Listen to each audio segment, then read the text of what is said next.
हाँ तो मेरे प्यारे शेर और शेरनी, कैसे हो? आशा करता हूँ अच्छे ही होंगे।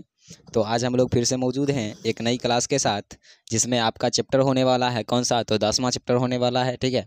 इससे पहले जितना भी 9 चैप्टर था उन सभी को हमने आपको, ठीक है, क्या चीज़, कवि परिचय और उसका अर्थ समझाया। उसके बाद उसका जितना भी ऑब्जेक्टिव था उन सभी को कराया, और उसके बाद इसका जितना भी सब्जेक्टिव था उन सभी को भी हमने करा दिया है। तो आज चलने वाला है कौन सा? तो 10वां चैप्टर। और सबसे अच्छी बात क्या है पता है आपको? इस टोटल किताब की बात करोगे, पूरा किताब में जो है ना, सिर्फ एक कवित्री हैं। कितने? सिर्फ एक कवित्री हैं, जिनका नाम क्या है? तो अनामिका जी, ठीक है। क्या नाम है? अनामिका।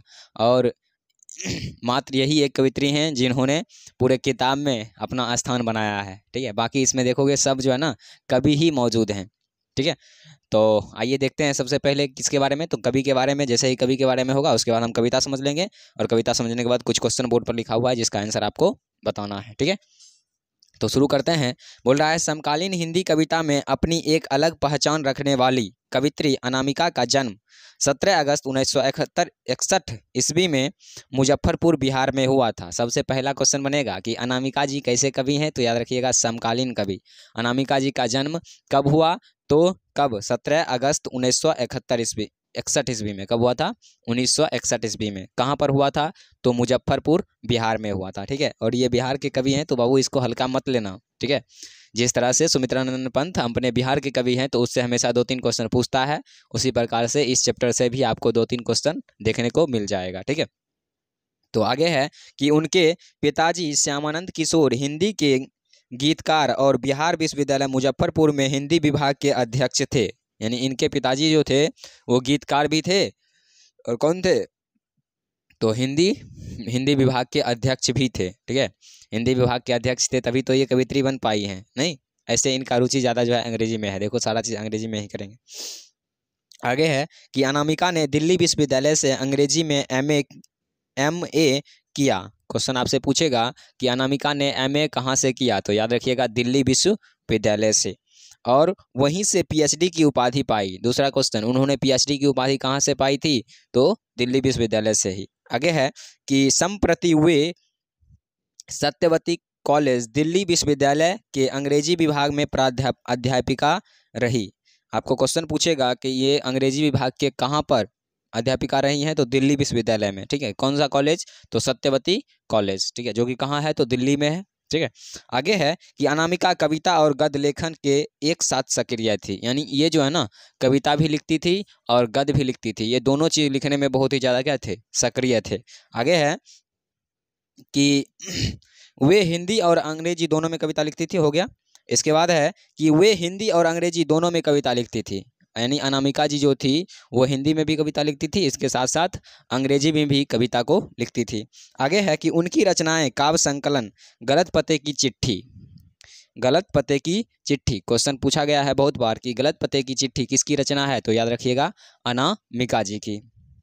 आगे है कि बीजा क्षर अनुपुष्टम अनुपुष्ट इत्यादि आलोचना पोस्ट एलिएट पोएट्री अस्तित्व का मानचित्र इत्यादि संपादकीय कहती है औरत। और काव्य संकलन इनका है।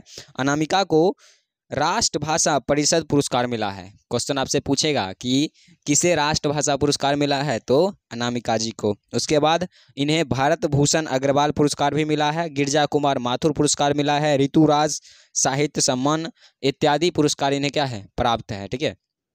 तो आपको याद रखना पड़ेगा कि अनामिका जी को कौन कौन से पुरस्कार प्राप्त हुए हैं, तभी जाके आप वहाँ पे क्वेश्चन को क्या कर सकते हो? डील कर सकते हो, ठीक है।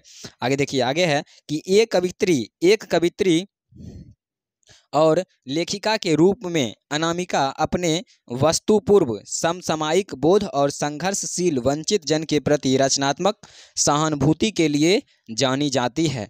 स्त्री विमर्श के साथ सार्थक हस्तक्षेप करने वाली अनामिका अपनी टिप्पणियों के लिए भी उल्लेखनीय रही है। यानी स्त्री के बारे में अगर कुछ भी गलत हो रहा हो तो उसके साथ हमेशा ये मिलकर चलते थे और हस्तक्षेप करते थे, उसमें भाग लेते थे और उसके गलत और अच्छाई को बताते थे, ठीक है। आगे है कि प्रस्तुत कविता समसामयिक कवियों की चुनी गई कविताओं की चर्चित श्रृंखला कवि ने कहाँ से ली गई है? क्वेश्चन आपसे पूछेगा कि प्रस्तुत कविता अक्षर ज्ञान कहाँ से लिया गया है? तो आपको याद रखना है कि कवि ने कहाँ से लिया गया है, ठीक है। आगे है कि प्रस्तुत कविता में बच्चों के अक्षर ज्ञान की प्रारंभिक शिक्षण प्रक्रिया के कौतुकपूर्ण वर्णन चित्रण द्वारा कवित्री गंभीर आशा व्यक्त करती है। यानी जब छोटा सा बच्चा जो है ना, जब अपनी सृष्टि के निर्माण का प्रथमा अक्षर सीख रहा होता है तो उसे किस किस तरह की कठिनाइयों का सामना करना पड़ता है, इस चीज़ के बारे में आपके इस कविता में आप क्या करोगे, समझोगे। ठीक है, तो आइए शुरू करते हैं कैसी कविता, देखते हैं क्या क्या चीज़ है।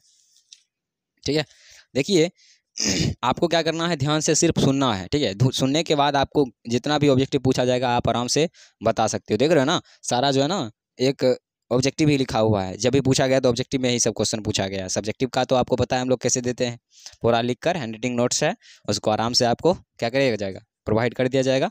तो आइए पढ़ते हैं अक्षर ज्ञान। ठीक है, आपको पता है अक्षर ज्ञान का मतलब क्या होता है, हम लोग जो प्रारंभिक शिक्षा सीखते हैं उसी को क्या बोलते हैं, अक्षर ज्ञान। ठीक है, आगे है कि चौकोट में नहीं अटता बेटा का को, यानी बच्चा छोटा सा जो है उसको उन्होंने बेटा कहा है, और वो बेचारा जो है जब क लिख रहा होता है तो उससे जो है ना एक चौकोट में नहीं अट पाता है। इसलिए कवित्री कहते हैं कि चौकोट में नहीं अटता बेटे का क, कबूतर ही है ना, फुदक जाता है जरा सा। ठीक है, यानी उन्होंने क को क्या कहा है, कबूतर कहा है। जो कबूतर जो आप देखो ना कि कहीं भी आप जाओगे लेकर उसको पकड़ने के लिए जाओगे तो पट से फुदक के थोड़ा सा बाहर निकल जाता है, उसी प्रकार से वो बच्चा जो है एक चौकोट बनाकर दिया गया है और उसमें क लिखने का प्रयास कर रहा है, लेकिन उस बेचारे से क्या हो रहा है, वो अट नहीं रहा है। और कवित्री कहते हैं कि कबूतर की तरह क्या हो जाता है, फुदक जाता है। ठीक है, आगे है कि पंक्ति से उतर जाता उसका ख, और एक पंक्ति लिख कर दिया गया है और उस पंक्ति से बेचारा से जो है वो ख नहीं लिखा जाता है। ठीक है, वो पंक्ति से हमेशा क्या हो जाता है, उतर जाता है। ठीक है, खरगोश की खालसी बेचैनी में, यानी जिस तरह से खरगोश जो है हमेशा खालसी बेचैन रहता है। ठीक है, खरगोश हमेशा क्या रहता है, बेचैन रहता है, उसी प्रकार से उसका ख भी जो है पंक्ति से बेचारा का बार बार क्या हो जाता है, उतर जाता है। गमले सा टूटता हुआ उसका गौ, मतलब गमला जिस प्रकार से टूट जाता है ना, जब वो बेचारा गौ लिख रहा होता है तो खुद भी टूट जाता है, किसके जैसे, तो गमले के जैसे। आगे है कि घरे सा लुढ़कता उसका घौ, और उसका घौ जो है कैसे लुढ़क जाता है, तो घरे के जैसा लुढ़क जाता है। ठीक है, आगे है अंगों पर आकर थमक जाता है उससे नहीं सदता अंगों। ठीक है, बेचारा देखो किसी तरह से चौकोट में नहीं अट रहा था, कौन सा, क, जो कि कबूतर की तरह फुदक जाता था, पंक्ति से हमेशा उतर जाता था ख, क्यों, क्योंकि वह खरगोश की तरह बेचैन रहता था, गमले के जैसे टूटता नजर आता था उसका क्या चीज़, गौ। ठीक है, और उसके बाद घरे साल उढ़कता हुआ नजर आता था उसको घौ। यहाँ तक तो बेचारे ने किसी तरह से क्या किया, निकाल लिया। अब आगे जैसे ही बढ़ा तो अंगों पर आकर थमक जाता है। अब अंगों जब सीख रहा होता है तब वहाँ पे आगे बेचारा क्या हो जाता है, थमक जाता है। उससे नहीं सधता है अंगों, अंगों के डॉ को वह समझता है माँ। अब अंगों जो है आपको पता है कि इस प्रकार से लिखा जाता है। ठीक है, अंगों कैसे लिखा जाएगा, तो अंगों ऐसे लिखा जाएगा। तो यहाँ पर ये अंगों हो गया, तो इससे जो है ना ये डॉ, इसको ऐसे सिंपल है तो आप क्या पढ़ोगे, डॉ। ये जो है ना ये बेचारा से संभलवे नहीं करता है। ठीक है, संभलता नहीं है, तो देखो कवित्री क्या बोलते हैं कि अंगों के डॉ को वह समझता है माँ। जब यह बेचारा से नहीं समझता है तो ये समझता है कि क्या चीज़, ये अंगों के पीछे में जो ये है ना, ये इसकी क्या है, माँ है। ठीक है, और उसके बगल में बिंदु को मानता है गोद में बैठा बेटा, और ये बगल में जो बिंदु नजर आ रहा है आपको, इसको मानता है कि इसके बगल की गोदी में जो है ना कौन बैठा हुआ है, उसका बेटा बैठा हुआ है। ठीक है, माँ बेटे सदते नहीं उससे और उन्हीं लिख लिख लेने की अनवरत कोशिश में। अब बेचारा किसी तरह से क खींच लिया, किसी तरह से ख खींच लिया, किसी तरह से गौ खींच लिया और किसी तरह से घ खींच लिया। ठीक है, लेकिन जब अंगों पर आकर वो उससे नहीं संभलता है तो ये समझता है कि अंगों के पीछे में जो ये है ना, इसको वो समझ लेता है ये माँ है, और उसके बगल में ये जो बैठा हुआ है वो इसका क्या है, बेटा है। किसी प्रकार से बार बार प्रयास करने के बावजूद भी बेचारा से ये नहीं लिखा जाता है। तब देखो इन्हें क्या होता है, और उन्हें लिखने के लिए लिख लेने की अनवरत कोशिश में उसके आ जाते हैं आंसू। ठीक है, आप और हम कोई भी हो, अरे भाई किसी चीज़ को बार बार सीखने की प्रयास करेंगे और वो अगर हम नहीं सीख पाएंगे तो क्या होगा, आंसू तो निकलेगा ही ना। तो उसी प्रकार से कवित्री बोलते हैं कि वह इसके आंखों से जो है ना आंसू क्या लिखने का प्रयास कर रहा था और उससे नहीं हो रहा था, तो बेचारे को बार बार प्रयास करने के बावजूद भी जो है ना उससे जब नहीं हुआ तो उसके आंख से क्या हो गए, आंसू झलकने लगे। ठीक है, तो यही था क्या चीज़ शायद बच्चे का जो है बार बार निकलने वाला आंसू ही सृष्टि के निर्माण का प्रथमा अक्षर कहलाया। क्या कहलाया? सृष्टि के निर्माण का प्रथमा अक्षर कहलाया। ठीक है, तो आपको पता है कि जैसे ही हमने इसको ख़त्म किया है तो आपके लिए यहाँ पर कुछ क्वेश्चन लिखा हुआ है। ठीक है, जिसका जवाब आपको देना है। ठीक है, तो आइए देखते हैं एक एक क्वेश्चन करके और उसका जवाब देखिए कैसे लिखेंगे। तो देखिए सबसे पहले क्वेश्चन मेरे पास है, ऐसे दूसरा स्केच ले लेते हैं। ठीक है, दूसरा कलर रहेगा तो ज़्यादा बेटर रहेगा ताकि आपको भी पता चले कि हमने भी कुछ लिखा है कि नहीं। चलिए देखते हैं। देखिए सबसे पहले बोल रहा है कि कवित्री का जन्म कब और कहाँ हुआ था। तो हमने आपको पढ़ाया भी कि कवित्री का जन्म जो है 17 अगस्त कहाँ या कब, तो 17 अगस्त सन 1900 कितना है 1961 ईस्वी में कहाँ हुआ था, तो मुजफ्फरपुर। वो कहाँ में पड़ता है, तो बिहार में पड़ता है। ठीक है, बिहार के एक और कवि हैं पता है ना आपको, रामधारी सिंह दिनकर, और बिहार के ये भी कवि हैं, सॉरी कवि नहीं ये कवित्री हैं। आपके पूरा चैप्टर में जो है यही एक क्या है, कवित्री हैं। अगला क्वेश्चन देखिए, अगला है कि इनके पिता का नाम क्या था। तो इनके पिता का नाम क्या था, श्यामानंद किशोर। क्या लिखेंगे, श्यामानंद किशोर, ये क्या था, इनके पिताजी का नाम था। अगला है कि इन्होंने एमए कहाँ से किया था, एमए और पीएचडी। तो देखो इन्होंने एमए और पीएचडी, ठीक है, दोनों जो है दिल्ली विश्वविद्यालय से किया था। कहाँ से किया था, तो दिल्ली विश्वविद्यालय। ठीक है, कहाँ से किया था, तो दिल्ली विश्वविद्यालय से किया था। आगे है कि किस विश्वविद्यालय में प्राध्यापिका रही थी। तो आपको पता है कि दिल्ली विश्वविद्यालय में ही, सत्यवती कॉलेज दिल्ली विश्वविद्यालय में अंग्रेजी विभाग की ये क्या थी, प्राध्यापका थी। तो यहाँ पर जो है जो चीज़ हमने यहाँ लिखा है वही चीज़ यहाँ पे आएगा, यानी दिल्ली विश्वविद्यालय में ही जो है ये प्राध्यापक, सॉरी ये बोलने में नहीं हो रहा। ठीक है, प्राध्यापिका, हाँ प्राध्यापिका रही थी। ठीक है, किस तरह से हो गया। चलिए आगे देखते हैं।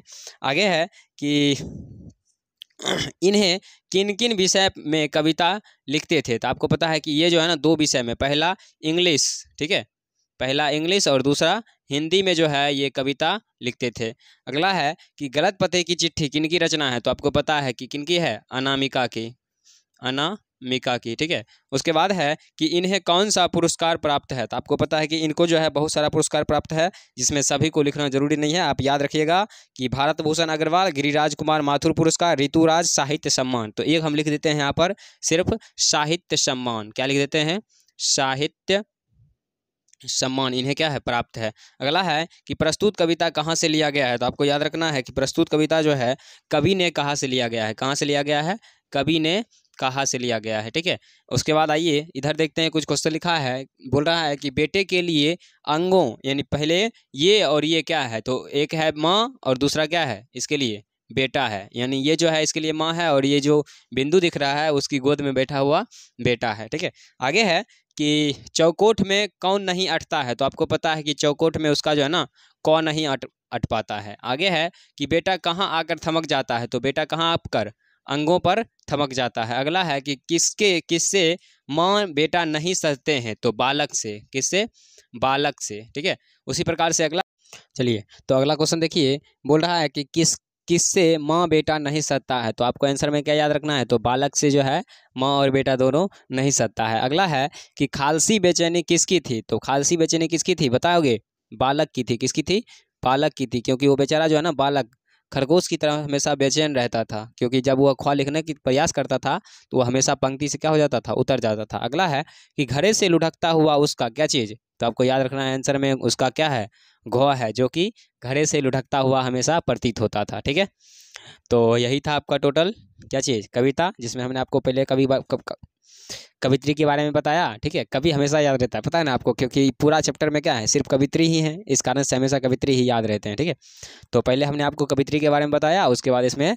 टोटल जो भी था कविता उसको हमने समझा दिया आपको। उसके बाद इसमें जो भी क्वेश्चन मेरे हिसाब से बन रहा था, ठीक है, अगर आपको और क्वेश्चन चाहिए तो कोई दिक्कत नहीं है, आपको बस इसके जस्ट बाद, ठीक है, आपको इसका पूरा ऑब्जेक्टिव भी मिल जाएगा, और ऑब्जेक्टिव जैसे ही खत्म होगा उसके तुरंत बाद आपको इसका सब्जेक्टिव भी देखने को मिलेगा। ठीक है, तो आज के लिए इतना ही रहने दीजिए, तब तक के लिए जय हिंद, मिलेंगे नेक्स्ट क्लास में।